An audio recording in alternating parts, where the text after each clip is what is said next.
get the point. And then we come to the school age and we have choices again to make, public or private. Maybe those who are daring, they choose homeschool. I, for one, have never had that on my list of choices, as most of our teachers will understand why. But my husband and I made a choice. We made a choice that we wanted to provide our children with opportunities beyond what we had. We made that choice to be a 2-income household to do this and to not sacrifice other goals. We made the choice to purchase a project of a home and keep it in the family, then plant our roots here in Morristown.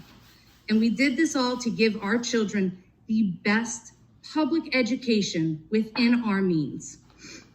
Do you understand why I say this? Because I am among a very large portion of people in this town that chose to come here for the schools.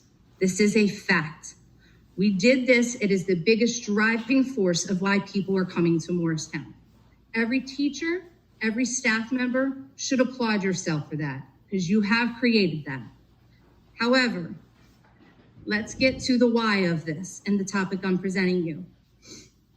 Each of you have made a choice to run for the Board of Education.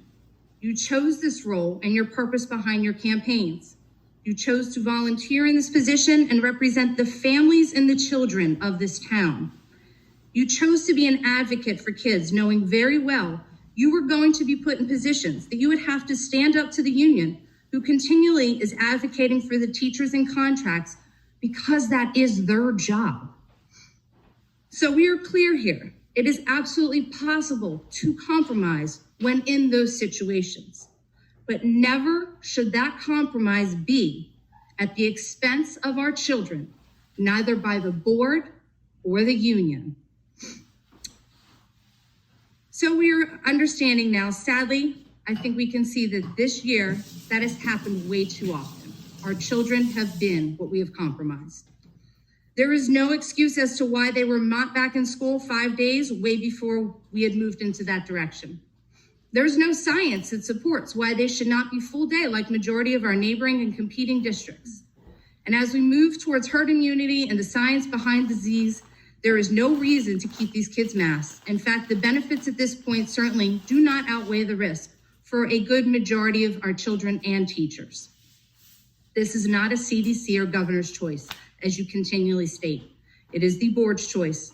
So what you are ultimately doing is choosing to put these children at risk emotionally, physically, and educationally, while continually taking away our choice as parents of what is best. We are all tired of fighting. Please wrap up. I'm sorry. Please wrap up. Time is up. You've wasted 15 months of my kids' lives. You can give me 2 more minutes, Ms. Shaw. We are all tired of fighting to have our rights back for what is best for our children. Everyone has 3 minutes, please. You're good. Please. We are. We've given everyone a safe. Mrs. McHenry. Mrs. McHenry. We've asked you to respect the rules of the Board of Education. No, with all due respect, there is a process. This is a public meeting with the board. There are rules by which we ask people to participate. We understand you have a disagreement. You've written, we've heard you. We understand, but at this point, we've given everyone 3 minutes to speak, and then you need to speak. We need to move to the next speaker, or we'll close public forum. Please, could we please move on? Then we're going to have a motion to adjourn again.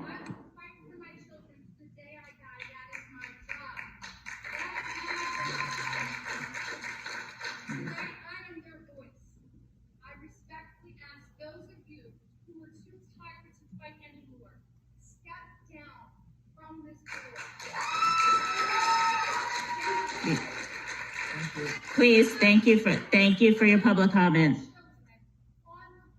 Thank you. Thank you for your comments, please. Yes, I am.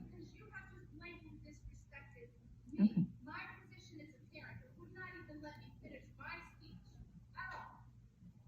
We have a process, please. Okay.